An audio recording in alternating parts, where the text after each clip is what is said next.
গত ২৭ জুন যেন থমকে গেল বলিউডের হৃদস্পন্দন। শেফালি জারিওয়ালা শেষ নিঃশ্বাস ত্যাগ করলেন হঠাৎই। কাটা লাগার সেই মেলে থাকা মুখটি আর নেই। শুধু শেফালি নন, শেষ কয়েক বছরের মাঝেও এমন আরো তারকা আছেন যারা বিদায় নিয়েছেন হঠাৎ করেই। শ্রীদেবী বলিউডের প্রথম নারী সুপারস্টার বলা হয় শ্রীদেবীকে। ২০১৮ সালের ২৪ ফেব্রুয়ারি দুবাইয়ে হঠাৎ করে মৃত্যুবরণ করেন তিনি। প্রথমে বলা হয়েছিল হৃদরোগে আক্রান্ত হয়ে মারা গেছেন, কিন্তু পরে জানা যায় দুর্ঘটনাবশত হোটেলের বাথটাবে পড়ে গিয়ে তার মৃত্যু হয়। তার স্বামী বনি কাপুর যখন তাকে অনেকক্ষণ ধরে সাড়া দিচ্ছেন না দেখে দরজা ভেঙে ভেতরে ঢোকেন, তখনই অচেতন অবস্থায় পাওয়া যায় শ্রীদেবীকে। তার এই মৃত্যু সবার জন্য ছিল এক বড় ধাক্কা। তার জনপ্রিয়তা এতটাই ছিল যে এই খবরে গোটা ভারত কেঁদে উঠেছিল।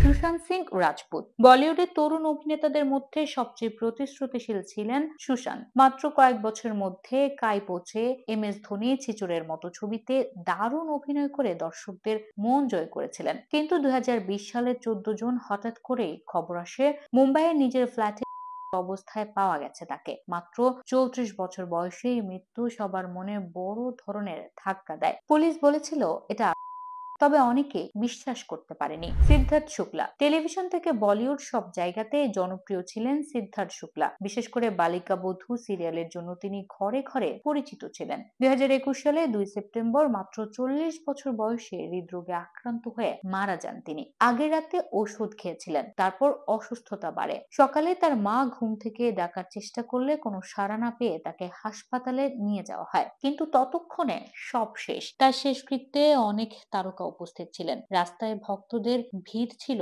চোখে পড়ার মতো। পারভিন ববি ১৯৭০-৮০ দশকের অন্যতম জনপ্রিয় ও সুন্দরী অভিনেত্রী ছিলেন পারভিন ববি। বলিউডে গ্ল্যামার ও আধুনিকতার প্রতীক ছিলেন তিনি, কিন্তু জীবনের শেষ দিকে মানসিক সমস্যায় ভুগতে থাকেন। স্কিজোফ্রেনিয়া নামের মানসিক রোগে আক্রান্ত হন, যা তাকে সমাজ থেকে বিচ্ছিন্ন করে তোলে। খাবার বিষাক্ত হতে পারে মনে করে নিজের রান্নাও অন্যকে করতে দিতেন না। ২০০৫ সালে জানুয়ারিতে তার ফ্ল্যাটে ৩ দিন পড়েছিল তার। প্রতিবেশীরা দরজার বাইরে দুধ আর পত্রিকা পড়ে থাকতে দেখে পুলিশে খবর দেয়। তখনই জানা যায় তিনি মাল্টি অর্গান ফেলিওরে কারণে মারা গেছেন। একসময় সুপারস্টার এই মানুষটা শেষ বয়সে ছিলেন একেবারে একা। দিব্যা ভারতী বলিউডের আরেক বিষাদময় নাম। দিব্যা ভারতী মাত্র ১৯ বছর বয়সে যখন জনপ্রিয়তার চূড়ায় পৌঁছেছেন, ঠিক তখনই তার মৃত্যু হয়। ১৯৯৩ সালের ৫ এপ্রিল মুম্বাইয়ের ফ্ল্যাট থেকে নিচে পড়ে যান তিনি। অনেকে বলেন দুর্ঘটনা, কেউ বলেন, আবার কেউ সন্দেহ করেন কেউ তাকে ধাক্কা দিয়ে ফেলে দিয়েছেন।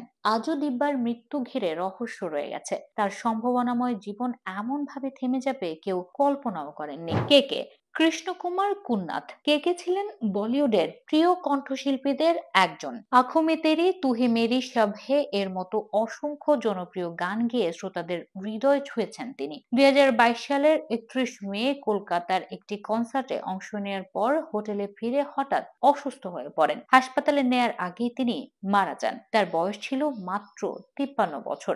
জানা যায় কনসার্টের আগেই তিনি ক্লান্তি আর হাতে ব্যথা অনুভব করছিলেন, কিন্তু তা এত গুরুতর হবে কেউ ভাবেনি।